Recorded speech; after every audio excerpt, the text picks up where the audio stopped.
The lower town at Mohenjo-daro provides example of residential buildings. Many were centered on a courtyard with rooms on all sides. The courtyard was probably the center of activities such as cooking and weaving, particularly during hot and dry weather. मतलब ये कि जब हम लोगों ने मोहनजोदाड़ो का पूरा lower town study करना शुरू किया और वहां पर हमको जो मकान मिलना शुरू हुए वो लगभग लगभग एक जैसे थे। जैसे कहीं पर कोई हाउसिंग बोर्ड की कॉलोनी बनाई गई हो या कोई रेसिडेंशियल कॉलोनी बनाई गई हो तो वहां पे जनरली एक ही जैसे मकान बनाए जाते हैं। अगर आप एलआईजी की कैटेगरी के मकानों में रहते हैं, लोअर इनकम ग्रुप के मकानों की कैटेगरी में, तो वो अलग तरीके के होते हैं। अगर आप एमआईजी की कैटेगरी में रहते हैं तो फिर वो यानी कि मीडियम इनकम ग्रुप के जो आपके मकान होते हैं उसकी कैटेगरी अलग होती है। हायर कैटेगरी के जो आपकी इनकम ग्रुप के जो मकान है एचआईजी, उनकी अलग होती है। ईडब्ल्यूएस की कैटेगरी अलग होती है। तो ये अलग अलग कैटेगरी के मकान होते जरूर हैं, बट इनमें एक बात देखिएगा, एचआईजी के मकान होंगे तो वो सारे के सारे एक जैसे दिखते हैं, एमआईजी के मकान होंगे तो वो भी सारे के सारे एक जैसे दिखते हैं, एलआईजी के सारे मकान जो हैं वो पूरी श्रृंखला अपने आप में एक जैसी है, और ईडब्ल्यूएस के लिए भी यही बात लागू होती है। तो पॉइंट ये निकल कर आता है कि जैसे हाउसिंग बोर्ड की कॉलोनीज होती हैं या फिर कोई रेसिडेंशियल कॉलोनी होती है, एक कैटेगरी या फिर एक वैरायटी के जो मकान बनाए जाते हैं वो सारे के सारे एक जैसे होते हैं। एग्जैक्टली उसी तरीके से जब हम लोग मोहनजोदाड़ो के लोअर टाउन को देखते हैं तो वहां पर हमको एक जैसी कैटेगरी, एक जैसे जो है सिमिलर मकान देखने को मिलते हैं। यहां से हमको ये बात समझ में आती है कि यहाँ ये जो पूरा लोअर टाउन का इलाका था ये रेसिडेंशियल इलाका था। जैसे आज की तारीख में रेसिडेंशियल कॉलोनीज होती हैं, उसी तरह से उस जमाने में भी एक जैसे मकान बना के लोगों को दिए गए थे, और लोग यहाँ पे फिर इन रेसिडेंशियल कॉलोनीज में रहा करते थे। तो लोअर टाउन एक एग्जाम्पल है रेसिडेंशियल बिल्डिंग्स का। यहां से हमको समझ में आता है कि वो मकान या फिर वो बिल्डिंग्स या फिर वो कंस्ट्रक्शन कैसा था जहां पे हड़प्पन्स रहा करते थे।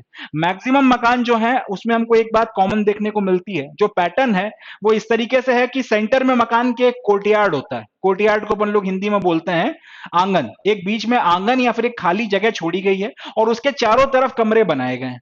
और ये यहां से एक बात समझ में आती है कि ये शायद आंगन जो था यहाँ पे सारी गतिविधियां घर की मेन होती थी।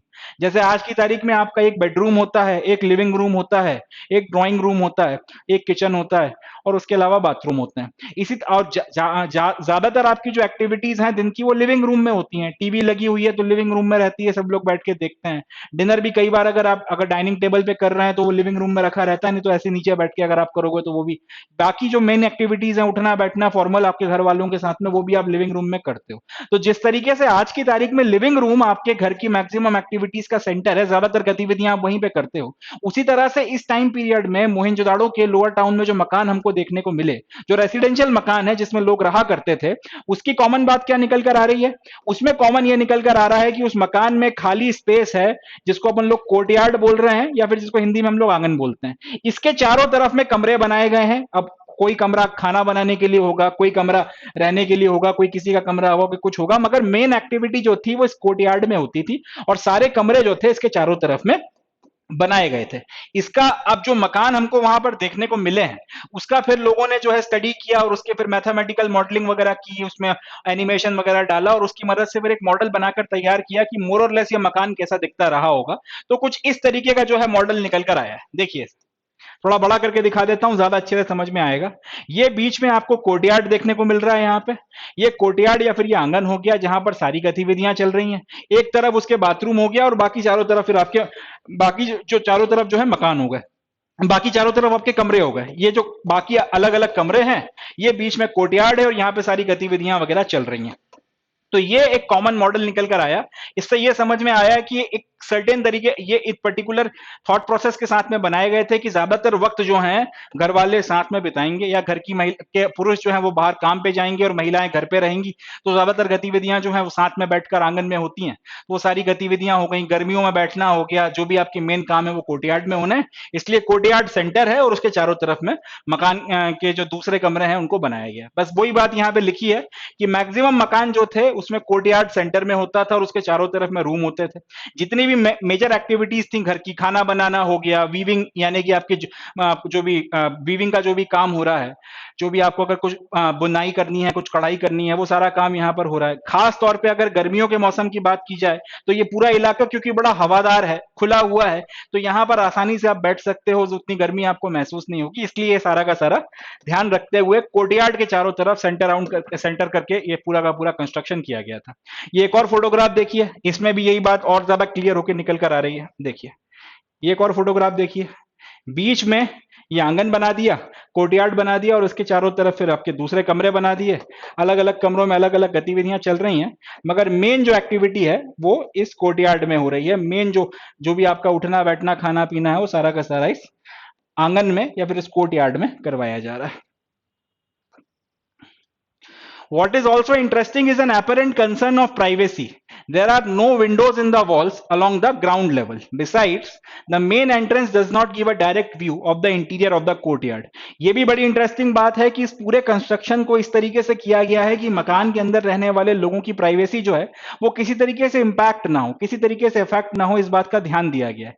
जो आपका ग्राउंड लेवल पर जो मंजिल देखने को मिलती है, जो ग्राउंड लेवल है, उस पे दीवारों पे किसी भी तरीके की जो है दीवारों पे किसी भी तरीके की विंडोज वगैरह नहीं बनाई गई। किसी भी तरीके की विंडोज ना होने से ये बात है कि कोई भी अगर आ रहा है जा रहा है तो वो आपको खिड़की से अंदर झांक कर नहीं देख सकता।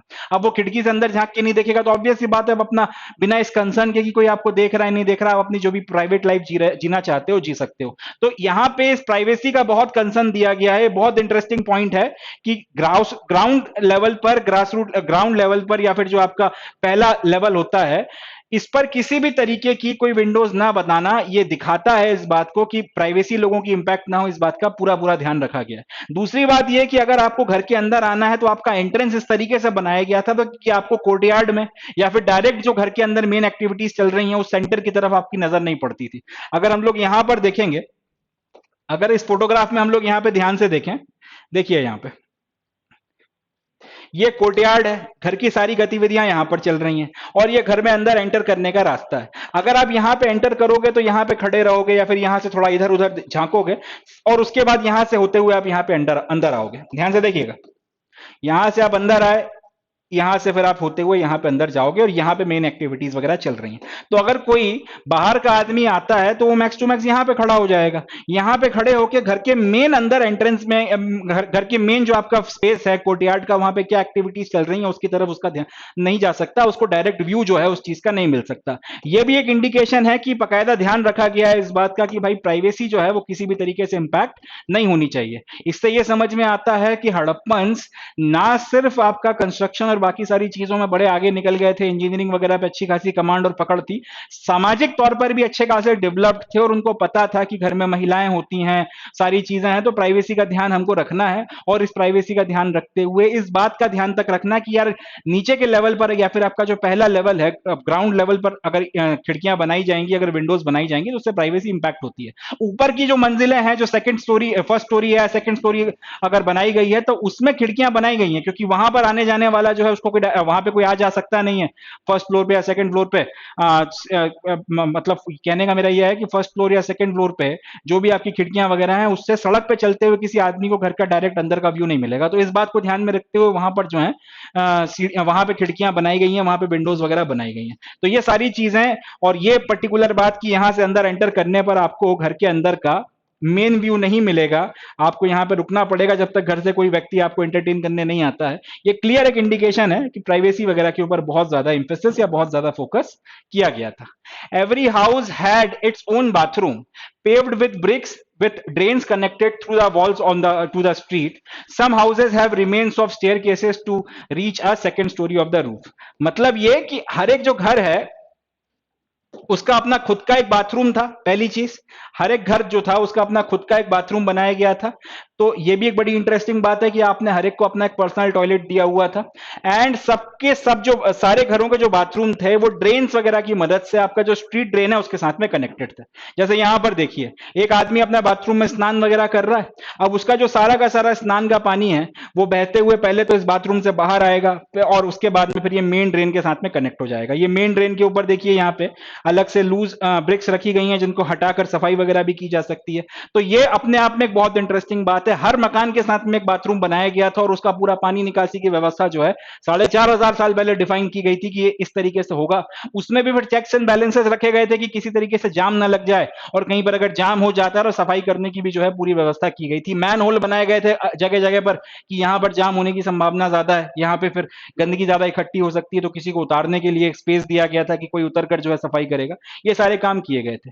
इसके अलावा कई सारे घरों में अपने को ऊपर की तरफ में जाती हुई सीढ़ियों के रिमेन्स मिले हैं। इससे ये भी समझ में आ रहा है कि सिर्फ सिंगल स्टोरी के मकान नहीं बनाए गए थे, डबल स्टोरी और शायद हो सकता है ट्रिपल स्टोरी के मकान भी इन्होंने बनाने में महारत हासिल कर ली थी। मतलब ये कि इनको समझ में आ गया था कि एक स्टोरी का जो मकान है इसमें ये वाली छत कैसे डाली जाए कि इसके ऊपर एक और मंजिल बनाई जा सके, ये छत इतनी मजबूत कैसे रखना है, और शायद उसके ऊपर भी एक और मंजिल डालना वो भी सीख लिया होगा, क्योंकि ऊपर की तरफ में जाती हुई सीढ़ियों के अवशेष हमको देखने के लिए मिले हैं। तो ये एक इंडिकेशन है कि यहाँ पे सिर्फ सिंगल स्टोरी के मकान नहीं थे, मगर सेकेंड स्टोरी या डबल स्टोरी के मकान भी थे, एक से ज्यादा मंजिल के मकान भी यहाँ पर बनाए गए थे। ये भी एक इंडिकेशन यहाँ से हमको मिलता है। चले आगे बढ़ते हैं। Many houses had wells often in a room that could be reached from the outside and perhaps used by passerby. अब ये भी एक इंटरेस्टिंग बात निकल कर आती है कि आपके कई सारे मकान, सारे मकानों में नहीं मगर कई सारे मकानों में एक कुआं भी में आपको कुएं देखने को मिलते हैं। और ये कुएं जनरली ऐसी जगहों पर बनाए गए थे मकान के एंट्रेंस के साथ में कि अगर कोई पासर बाय यानी कि कोई रोड से आने जाने वाला व्यक्ति भी है तो वो भी अंदर आके पानी अगर पीना चाहता है या इस्तेमाल करना चाहता है कुएं का तो वो कर सकता है। बाकी प्राइवेसी आपकी इंपैक्ट नहीं होगी, वो अपन ने देख ही लिया कि अगर वो आके खड़ा होगा आपके एंट्रेंस वाले कमरे में और वहां पे कुआं बना हुआ है, वहां से अगर पानी पीता भी है तो घर के अंदर क्या चल रहा है उसको देखने को नहीं मिलेगा। बट ये भी एक यहाँ पे मगर क्योंकि जिस तरीके से हर एक मकान में आपको बाथरूम में मिल रहा है उस तरीके से हर एक घर में कुआं देखने को नहीं मिल रहा है। इससे दो बातें निकल कर आती हैं, या तो ये किया गया होगा कि पानी की जो झिर जा रही है नीचे की तरफ में उसको ध्यान में रखते हुए इस तरह से कुएं खोदे गए होंगे कि एक कुआं जो है कुछ पर्टिकुलर घरों की पानी की जरूरत को पूरा कर दे। अगर हर एक घर में कुएं खोदे जाएंगे तो उनको भी शायद समझ में आ गया होगा कि इससे वो पानी की जो नीचे की झिर है या जो आपकी नीचे वाटर की स्ट्रीम बह रही है जिससे आप पानी अल्टीमेटली लेना चाहते हो उसका ओवर एक्सप्लॉइटेशन होगा और वो शायद सूख जाएगी। या तो ये हो सकता है या फिर ये हो सकता है कि उन्होंने एक पर्टिकुलर घर को जिम्मेदारी दी हो कि आपका जो कुआं खोदा गया है भाई उसकी मदद से इतने इतने जो लेवल इतने जो आपके आसपास के घर है उनको आपको पानी पिलाना है, या फिर उनको पानी की जो भी व्यवस्था है वो यहाँ से लेकर जाएंगे और किसी अथॉरिटी ने उनको ऑर्डर दिया होगा और वो इस बात को मान रहे होंगे। जो भी हो मगर लगभग हर घर में तो कुआं नहीं मिला जैसे हर घर में बाथरूम है, मगर हाँ कुएं इस तरीके से मिले हैं कि एक पर्टिकुलर कुआं एक सर्टेन इलाके के घरों की पानी की व्यवस्थाओं को पूरा कर सकता था या उनको केटर करने की स्थिति में था। तो कई सारे घरों में हमको कुएं भी देखने को मिले हैं, इस तरीके से बनाए गए हैं और ऐसी जगहों पे बनाए गए कि रोड से आने जाने वाला व्यक्ति भी अगर पानी पीना चाहे या पानी लेना चाहे तो वहां से ले सकता था। स्कॉलर्स का आज की तारीख में एस्टिमेट यह है मोहनजोदाड़ो के पूरे लोअर टाउन को पढ़ने के बाद में कि लगभग 700 कुएं इस तरीके के खोदे गए थे। ये याद रखना है पॉइंट, लगभग 700 के करीब हमको कुएं ऐसे देखने को मिले थे। अब अगर एक एक कुआं 10-10 घरों का भी अगर पानी की व्यवस्था का इंतजाम कर रहा है या एक एक कुआं अगर 10-10 घरों की पानी की जरूरतों को पूरा कर रहा है तो इस हिसाब से मिनिमम 7,000 घर हो जाते हैं। एक घर में अगर 5 लोग भी रह रहे हैं तो फिर आप अंदाजा लगा लीजिए कि यहाँ पे कितनी बड़ी पॉपुलेशन उस टाइम पीरियड में रह रही थी और ये पूरा का पूरा सिस्टम कितनी बड़ी पॉपुलेशन को सपोर्ट कर रहा था। चले आगे बढ़ते हैं। अब हम लोग बातचीत करेंगे सीटाडेल के बारे में। अभी तक हम लोगों ने किया क्या है कि लोअर टाउन जो है उसके बारे में डिटेल में स्टडी किया है। अब ये जो छोटा वाला हिस्सा था जो ज्यादा हाइट पे बसा हुआ था जिसको अपन लोगों ने सीटाडेल बोला है, थोड़ा सा डिटेल में इसके बारे में बातचीत करते हैं। चले देखते हैं सर।